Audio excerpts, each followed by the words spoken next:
আপনি আমাকে বললেন, আরে আদম, এটা ক্ষমা চাওয়ার জায়গা না, এই জায়গা থেকে বেরিয়ে যা, তোর জন্য একটা স্পেশাল জায়গা আছে, ওই জায়গায় গিয়ে ক্ষমা চাইবে, সেটা হলো তুর পাহাড়। ওই তুর পাহাড়ে উঠে তুই ক্ষমা চাইবে, আমি তোরে ক্ষমা করে দেব।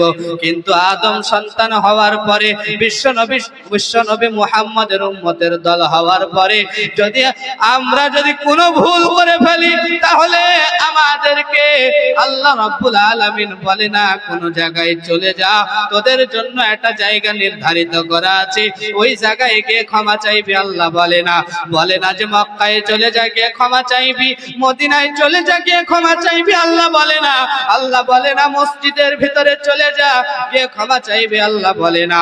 আল্লাহ তাআলা কি বলে? আমার আল্লাহ বলে, এ বান্দারা, যে জায়গায় ভুল করেছি ওই জায়গাতে যদি ক্ষমা চাস, আমি আল্লাহ তোদেরকে ক্ষমা করে দেব। তোদের জন্য জায়গা নির্ধারিত নাই, তোদেরকে গ্রাম থেকে তাড়িয়ে দেব না, তোদের পোশাক খুলে ফেলে দেব না, তোদেরকে লজ্জিত করব না। কেন তো করব না? বলে তোমরা দামি, এই কারণে তোদেরকে আমি লজ্জিত করতে চাই না। আল্লাহ কত সুন্দর দান দিলেন আমাদের মতো মানুষকে, আর আমরা আল্লাহ তাআলাকে বুঝতে চাই না, ঠিক না? আমরা আল্লাহ তাআলাকে বুঝতে চাই না। আমার আল্লাহ তাআলা বলে, এই দুনিয়ার মুখের মানুষেরা, আমি আল্লাহ রাব্বুল আলামিন তোদেরকে ভালোবাসি। তোরা যদি আমি আল্লাহ তাআলাকে ভালোবাসিস, তাহলে কি হবে জানিস? ফাযকুরুনি আযকুরুকুম ওয়াশকুরুলি ওয়ালা তাকফুরুন। আমার আল্লাহ রাব্বুল আলামিন দুনিয়ার মুখের মানুষদেরকে বলে, এই আমার বান্দারা, তোরা যদি আমি আল্লাহ তাআলাকে স্মরণ করিস, আমিও তোদেরকে স্মরণ করব। কেমন স্মরণ করব? তোরা যদি আমার দিকে এক হাত আগায় আসিস, আমি তোদের দিকে দুই হাত আগায়া যাব।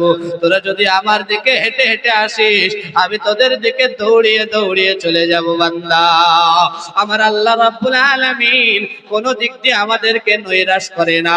আমার আল্লাহ রাব্বুল আলামিন দুনিয়ার মানুষদেরকে জানিয়ে দিলেন, এই দুনিয়ার মানুষেরা, এই দুনিয়ায় থাকার সময়তে আমি আল্লাহ রাব্বুল আলামিন তোদেরকে যাচাই করে নিতে চাই, কারা ঈমানদার, কারা আমি আল্লাহ তাআলাকে ভালোবাসে, আর কারা ভালোবাসে না। যারা ঈমানদার হবে তাদের পরিচয় কেমন হবে?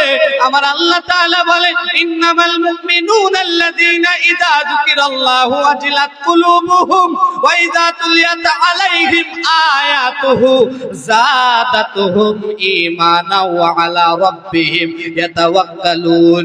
আমার আল্লাহ বলে, যারা ঈমানদার হবে তাদের পরিচয় পাওয়া যাবে, তারা নিজে নিজেই বুঝতে পারবে আমরা ঈমানদার, আমরা আল্লাহ তাআলার প্রেমিক, আমরা আল্লাহ তাআলার ভালোবাসা।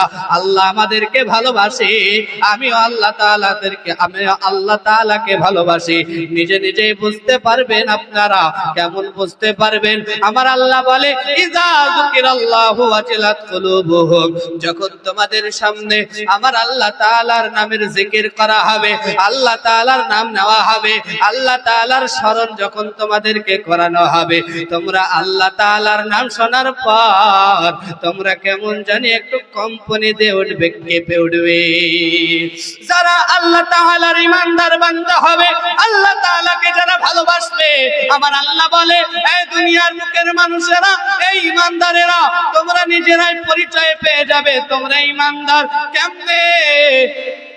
আল্লাহ রাব্বুল আলামিন তিনি বলেন, ইযা যুকিরাল্লাহু ওয়াজিলাত কুলুবুহুম, যখন আল্লাহ তাআলার জিকির তোমাদের সামনে করা হবে, তখন তোমাদের কলবটা কম্পনে দিয়ে উঠবে, তোমাদের অন্তরটা কেঁপে উঠবে। তারপরে তোমাদের কি হবে? আমার আল্লাহ তাআলা বলে, তারপরে তোমাদের আরেকটা পরিচয় পাওয়া যাবে। তারপরে আল্লাহ তাআলা বলে, যুকিরাল্লাহু ওয়াজিলাত কুলুবুহুম ওয়া ইযা তুলিয়াত আলাইহিম আয়াতুহু যাদাতুহুম ঈমানা। আমি যে আপনাদের সামনে কোরআনের আয়াতগুলো পড়লাম, আমি কোরআনের আয়াত পড়লাম, কিংবা আরেকজন আপনাদের সামনে কোরআনের আয়াত পড়বে, এই কোরআনের আয়াতগুলো যখন আপনারা শুনবেন, শুনতে শুনতে শুনতে শুনতে আল্লাহর প্রতি আপনাদের ঈমান আরো বেড়ে যাবে। আল্লাহ রাব্বুল আলামিন তিনি বলেন ঈমান তোমাদের বেড়ে যাবে, আরো তরতাজা হবে, তোমাদের উপর তোমরা আল্লাহর উপরে আরো ভরসা করবে, আমরা আল্লাহ তাআলাকে আরো ভালোবাসবে। আল্লাহ রাব্বুল আলামিন তিনি বলেন, এ দুনিয়ার বুকের বান্দারা, দুনিয়ার জমিনে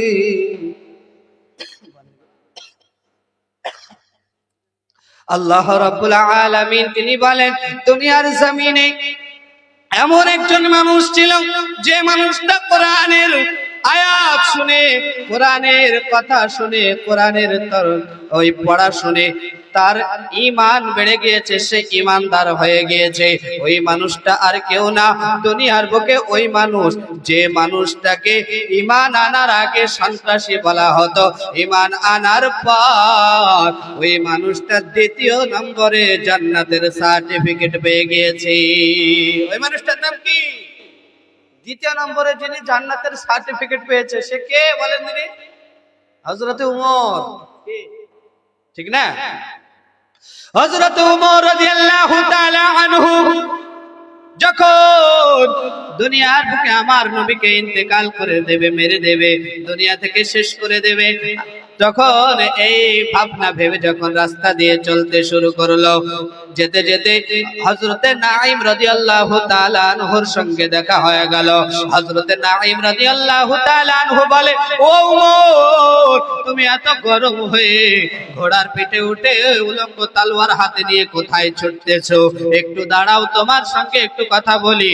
হযরতে ওমর বলে, নাঈম রে, রাস্তার মাঝে আর আমাকে তুই বাধা দিস না, এই রাস্তার মাঝে বাধা দিলে কি হবে জানিস? তোকেও হত্যা করে ফেলতে পারি, মাথা এখন গরম আছে। কি ব্যাপার, মাথা গরম কেন? হযরতে ওমর রাদিয়াল্লাহু তাআলা আনহু তিনি বলেন, আমি এখন বিশ্বনবী মুহাম্মাদের কাছে যাই, তাকে দুনিয়া থেকে বিদায় করে দিতে চাই, সরিয়ে দিতে চাই। হযরতে নাঈম রাদিয়াল্লাহু তাআলা আনহু তিনি বলেন, ও ওমর, বিশ্বনবী সাল্লাল্লাহু আলাইহি ওয়াসাল্লাম তোমার রক্তের কেউ কি? হযরতে ওমর রাদিয়াল্লাহু তাআলা আনহু তিনি বলেন, না না, আমার রক্তের কেউ না, সম্পর্কের দিক দিয়ে কেউ হয় না। তাহলে তোমার মাথা এত কেন গরম হয়?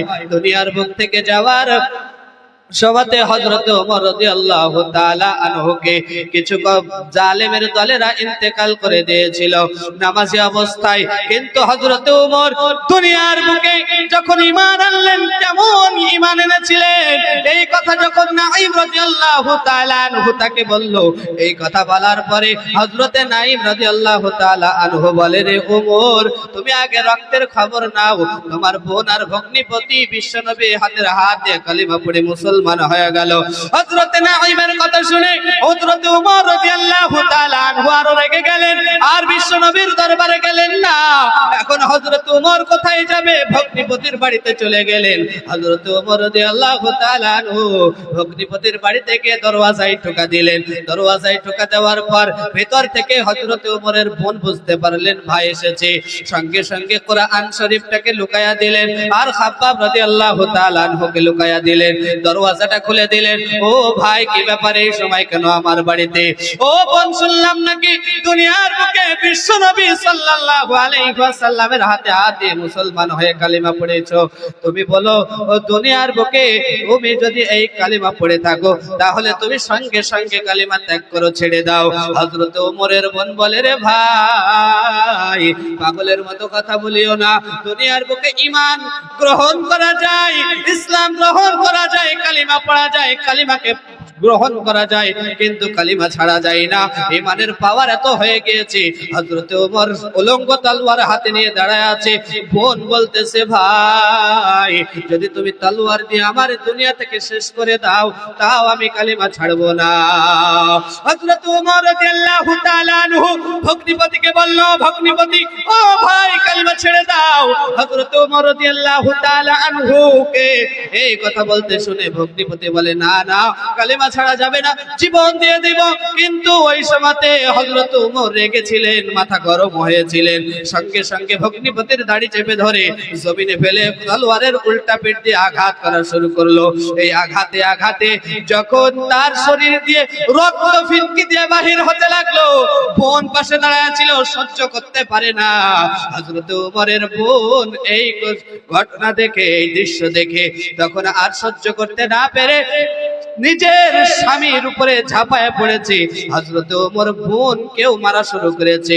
এক পর্যায়ে মারতে মারতে হযরতে উমরের বোনের নরম শরীর দিয়ে রক্ত যখন জমিনে গড়িয়ে পড়তেছে, হযরত উমরের বোন বলে, রে ভাই, এই সময় যদি আমার মা বেঁচে থাকতো, বাবা বেঁচে থাকতো রে ভাই, তাহলে তুমি আমার শরীরে একটা ফুলের টোকাও দিতে পারতে না। এই কথা যখন বলেছে, হযরত উমর কেমন যেন থমকে দাঁড়ায় গেল। হযরত উমর দাঁড়ায় যাওয়ার পর বলে, রে বোন, তোমাদেরকে এত মারলাম, কিন্তু তবু তোমরা কোরআন ছাড়তে রাজি না, তোমরা কালিমা ছাড়তে রাজি না, ইসলাম ছাড়তে রাজি না। তোমরা কি এমন ধর্ম গ্রহণ করেছো, কি এমন মন্ত্র পড়েছো বলো, তোমরা কি পড়েছো? আমরা পড়েছি লা ইলাহা ইল্লাল্লাহু মুহাম্মাদুর রাসূলুল্লাহ। দুনিয়ার বুকে আমরা কালিমা পড়ে মুসলমান হয়েছি। ও বোন, ঘরে ঢোকার আগে আমি কানে শুনতে পেয়েছিলাম কি যেন গুনগুন করে আওয়াজ হচ্ছিল, কি পড়ছিলে বলো? বলে, ভাই, ওটা হলো কোরআন মাজিদ। ওই কোরআন মাজিদটা আমাদেরকে খাব্বাব রাদিয়াল্লাহু তাআলা আনহু শিখাইতেছিল। কই সে খাব্বাব? খাব্বাবকে তোমার ভয়ে লুকায়া দিয়েছিলাম, খাব্বাবকে বাহির করে আনা হলো, কোরআন বাহির করে আনা হলো। ও বোন, কোরআনটাকে একটু আমার হাতে দাও, আমি দেখতে চাই। বলে, ভাই, এই কোরআন হাতে দেওয়া যাবে না। এই কোরআন হলো পবিত্র, এই কোরআন হলো পাক।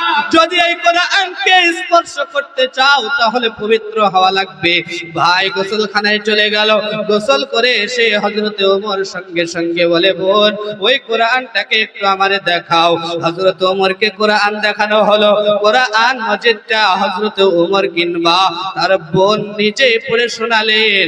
নুন ওয়াল কলামি ওয়ালা ইয়াসতুরুন, এই সূরাটা শোনার তখন পড়েছিল। এই কোরআনের আয়াত শোনার পরে হযরত ওমরের অন্তর কেঁপে গেল। ওয়াজিলাত কুলুবুহুম ইযা তুলিয়াত আলাইহিম আয়াতুহু যাদাতুহুম ঈমানা।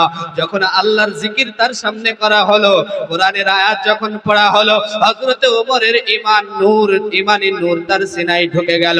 আবার আল্লাহ তাআলা তাকে হিদায়াত দিয়ে দিলেন এই কোরআনের আয়াত শুনে।